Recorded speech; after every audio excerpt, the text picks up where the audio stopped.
Don't touch that dial. I think it would be a good idea if everybody turned off their radios. Because Full Moon is going to take you on a sci-fi rock and roller coaster ride with bad channels. Action! It was an incredible stroke of luck and casting genius to get MTV VJ Martha Quinn for the lead role of feisty reporter Lisa Cummings. All by myself here, working on what could be the biggest story in history, Flip. For most of the movie, I'm very offended at all the wrongdoings going on.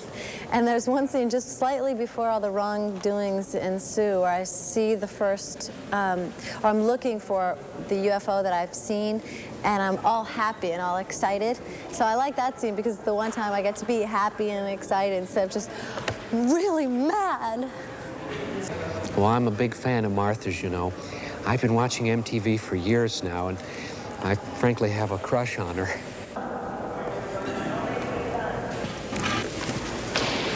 We love Martha. She's a talented, a gifted actress. She's up there with Merle, Sheep, and all of them.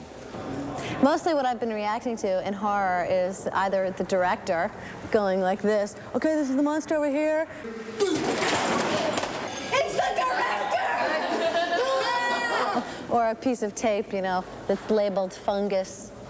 You know the song The Mighty Quinn by, what was her name? Bob Dylan. Bob Dylan wrote Mighty Quinn, that's right. Manfred Mann also did it, but it's about her. She wasn't born yet, but he knew she was coming. We just got buzzed by a UFO. No. I gotta get my camera. Maybe it was some Air Force deal or something. Oh, yeah, Air Force from another planet. Oh, Jesus, this is great. A real story. I'm right in the middle of it. Yes! Woo! Yeah! I think the most fun thing about Bad Channel is that it sort of combined three things that I love most: UFOs, rock and roll, and comedy. He's a very, very talented man. I idolize him. I worship him. I can't say enough about, what's his name? Ted. Ted. What's his last name? Nicolaou. Whatever. He's a great guy. Mark. That great guy, Ted Nicolaou, also directed TerrorVision and Full Moon's Subspecies. Okay. The wall. Lisa! Dad! Lisa! Jars on the floor. Quick, take this. Okay. Blue Oyster Cult is going to do the score, actually. It's going to be very interesting. I think the soundtrack's going to have the overtones of rock and roll mixed in with, you know, more traditional kind of science fiction soundtrack. Clear channel or not, there'll be no more rock and roll on Superstation 66.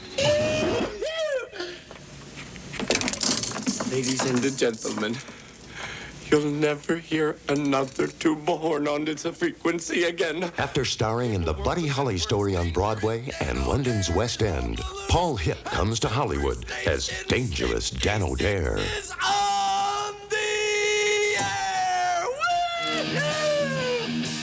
There's no business like show business like no business I know. Dan is kind of the wild man of rock and roll. In this movie, I think that it's interesting. I mean, it's like a sci-fi movie, but I think it's interesting what happens to Dan because he goes through a transformation sort of from like a huckster to a hero. So it's this little journey for this guy from being a real scumbag to being a hero, a human being.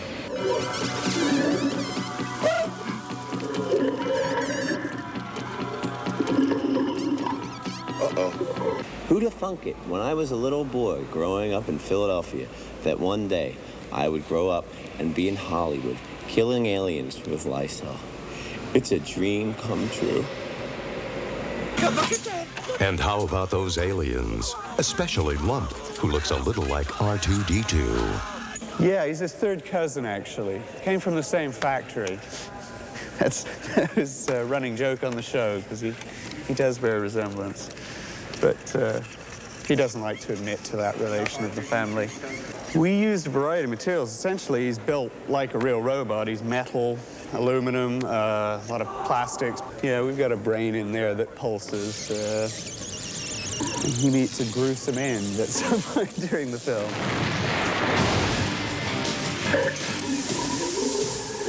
And serving Lumpus Lumps is the monster core of the alien Cosmo. Special effects designer and creator Greg Aronowitz Give me a big kiss. is very affectionate with his monstrous offspring. No tongue. Negative. Inside, he's got a variety of mechanical armatures, and we didn't want to be limited to any one thing, so we're using all kinds of stuff. We got a radio-controlled head, and we got a cable-controlled neck. We're putting some final touches on the amorphous Cosmo here. Painting his eyes. One thing we did with this creature was stay in close touch with the director, Ted, and the production designer, Cecily. And we worked out the design and the color scheme and made my job real easy. Trying to keep the colors real bright on him so that he stands out in the dark set. And even though he's a monster, he still has to have kind of a sympathetic look. We'll give him some pretty brown eyes.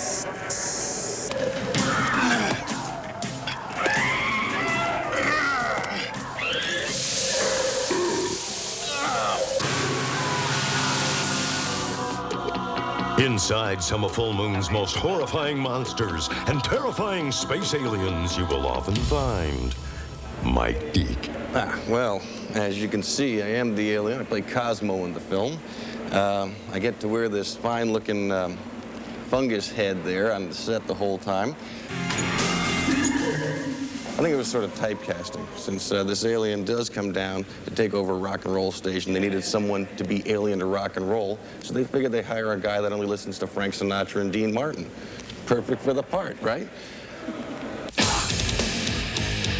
What you are seeing is not another monster from bad channels. You are experiencing the members of Psychotic Symphony. Filled with joy this time of season, I'm always happy for no reason. And the interesting thing about these guys is that they wear their masks off stage as well as on stage. So we had the strange experience of going up and shaking hands and kind of making the initial deal with them, speaking to these guys in these strange masks, one with big cheeks and barf kind of blowing out of his mouth.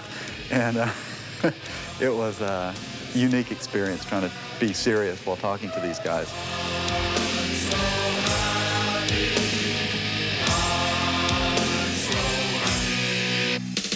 They proved to be really interesting and fascinating guys, and they really approached the film with complete energy and really gave us a lot of great material to work with. I'm so happy, they're so happy, wouldn't you like to be happy too? The symphony certainly had a strange effect on Nurse Ginger. That was crazed, I must say. They were maniacs, and they were very proud of my wildness that overtook me. I don't know how. Just the music went, and so did I. That's what they wanted, wildness, and I did it. And I was so sore.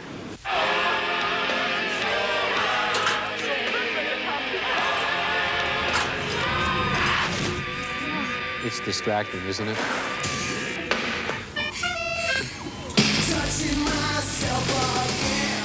Also performing in bad channels is DMT. We wanted one band that was like sort of cutting edge hard rock, and I was a little apprehensive that they were going to get into this scene that we had constructed around them, which involved cheerleaders and marching bands and the whole Canoga Park High School cheerleading and band, and they actually got into it. Another band rocking out in bad channels is Fair Game.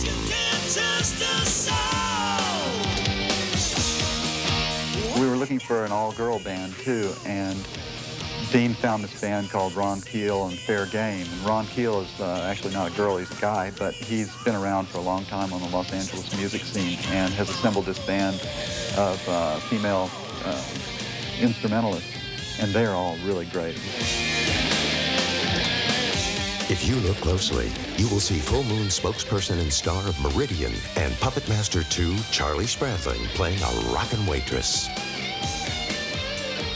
I've never been a waitress, and I kept spilling the tray. It kept falling, and we kept having to retake everything because every time we started, this tray would spill because I didn't know how to balance a tray on my hands. So it was interesting. Being the Full Moon poster girl has made Charlie very popular with Full Moon fans.